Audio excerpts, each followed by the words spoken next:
Halo semuanya, bertemu kembali dengan saya Puput Nasil Anggraini.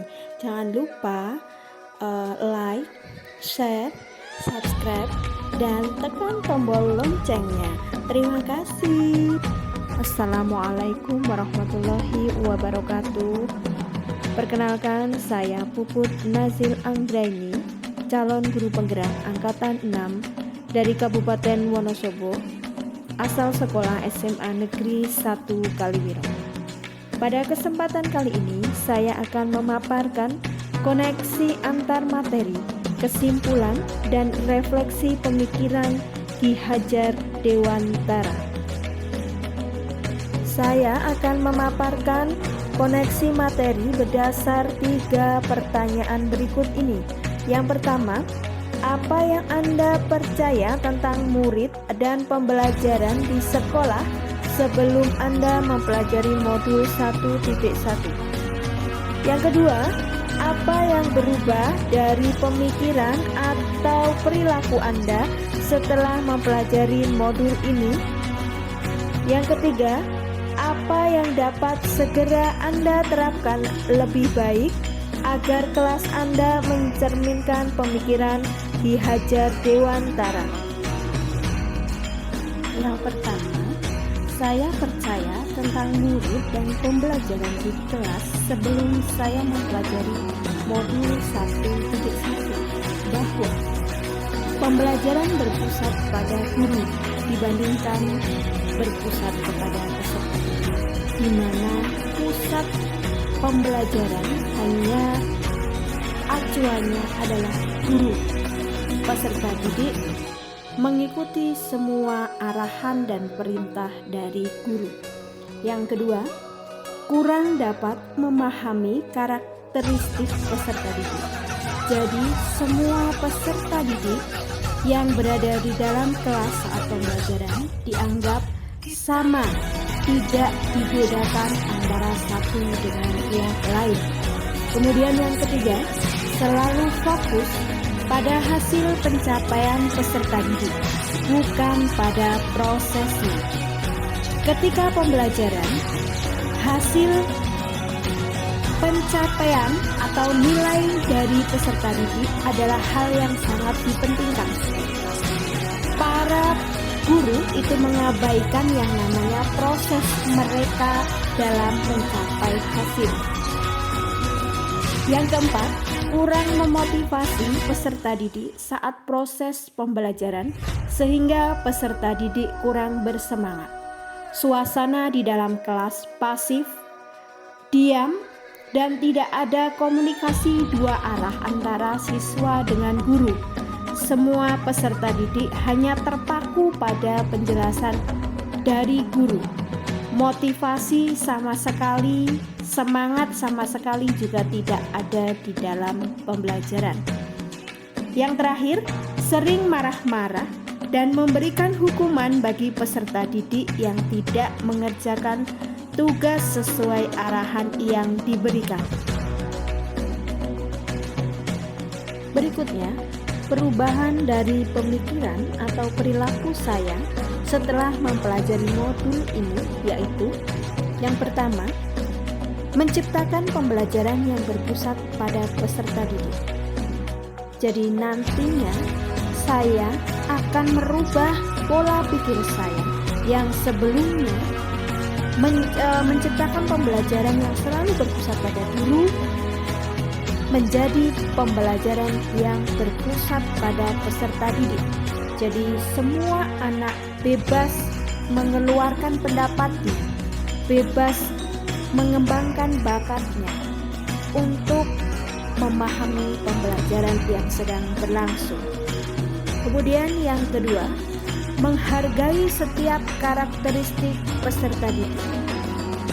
Jadi yang tadinya saya berpikir bahwa semua peserta didik di dalam kelas itu sama, tidak ada bedanya. Setelah saya mempelajari modul ini, saya mulai berpikir bahwa saya harus menghargai setiap karakteristik peserta didik saya melalui pendekatan personal agar tahu bagaimana karakteristik setiap peserta didik saya. Kemudian, yang ketiga, menyadari bahwa guru bukan satu-satunya sumber belajar. Di sekitar peserta didik banyak sekali sumber belajar yang bisa mereka ambil. Hanya saja kita sebagai pendidik harus memberi arahan kepada mereka untuk dapat memberitahu apakah sumber belajar itu baik atau tidak untuk digunakan. Yang boleh digunakan yang masih berdasar pada nilai kemanusiaan dan nilai kearifan lokal budaya setempat. Perubahan dari pemikiran atau perilaku saya setelah mempelajari modul ini berikutnya, yaitu memberikan kebebasan kepada peserta didik untuk menyelesaikan tugas sesuai kreativitasnya masing-masing. Jadi, ketika ada tugas ataupun pekerjaan yang diberikan di kelas, mereka boleh menyelesaikan sesuai dengan kreativitasnya masing-masing. Mungkin yang suka mengedit video, boleh tugasnya diselesaikan dalam bentuk video. Ada yang suka dengan rekaman suaranya, boleh diselesaikan dalam bentuk rekaman suara, dan lain sebagainya. Berikutnya, saya akan menciptakan pembelajaran yang lebih menarik, kreatif, dan inovatif agar peserta didik tetap semangat mengikuti pembelajaran. Saya akan menggunakan berbagai model pembelajaran sehingga mereka lebih tertarik, lebih bersemangat. Mungkin disisipi juga dengan game-game edukasi seperti puisi, Kahoot, dan lain sebagainya. Perubahan dari pemikiran atau perilaku saya berikutnya yaitu tentunya saya akan lebih menghargai setiap proses karya yang dihasilkan peserta didik dengan memberikan reward atau hadiah agar lebih termotivasi dan pastinya akan menghilangkan hukuman. Apapun karya dari siswa akan lebih saya hargai prosesnya, dan untuk menambah semangat mereka, untuk menambah motivasi mereka, saya akan berusaha memberikan reward atau hadiah, kemudian menghilangkan yang namanya hukuman. Selanjutnya, saya akan menuntun murid untuk mengembangkan potensi atau bakat yang dimiliki sesuai dengan kodrat alam dan kodrat zaman yang dimiliki mereka. Di sini saya tidak lagi menuntut, tetapi menuntun mereka dalam mengembangkan potensi-potensi yang mereka miliki sesuai dengan sifat, bakat, karakter mereka masing-masing, dan juga sesuai dengan zaman mereka pada saat ini. Penerapan yang segera saya lakukan di kelas agar mencerminkan pemikiran Ki Hajar Dewantara.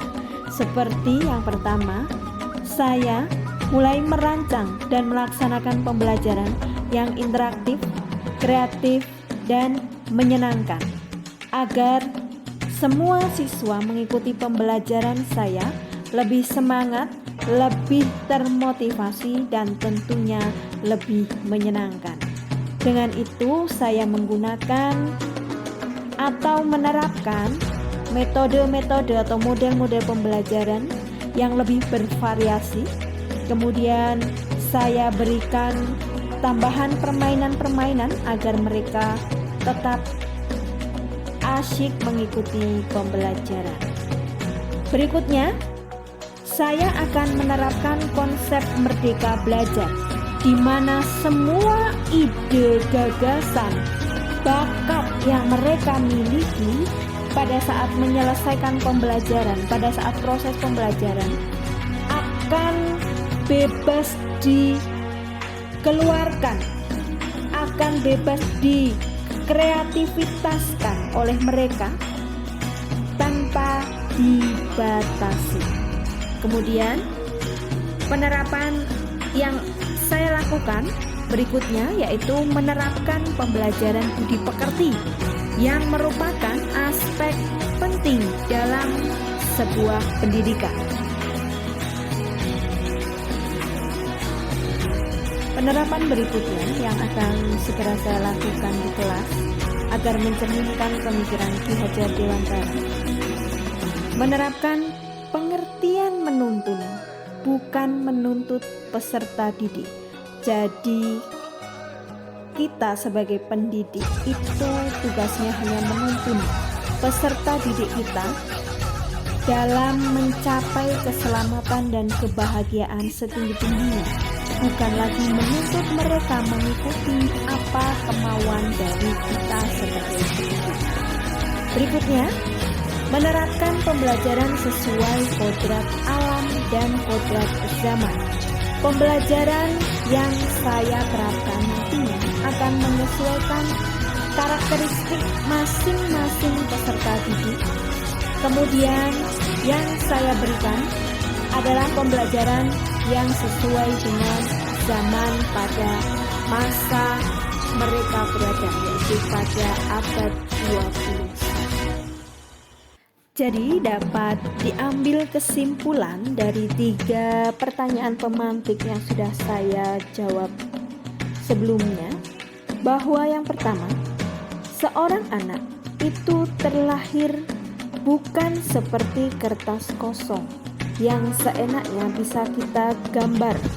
Mereka terlahir seperti kertas yang sudah ada garis samarnya, dan kita sebagai pendidik yang akan menebalkan garis tersebut supaya anak tersebut baik lakunya. Yang kedua, pendidikan itu adalah menuntun anak sesuai minat dan bakat anak. Kemudian yang ketiga, pendidikan berhamba pada anak. Pusat pembelajaran berada pada anak.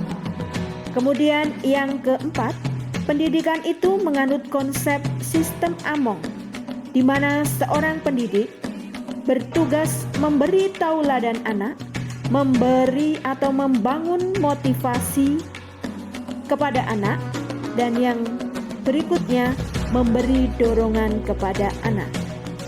Selanjutnya, menanamkan budi pekerti dalam pendidikan. Itu saja yang dapat saya sampaikan. Terima kasih atas perhatiannya. Saya akhiri. Wabillahi taufik wal hidayah. Wassalamualaikum warahmatullahi wabarakatuh.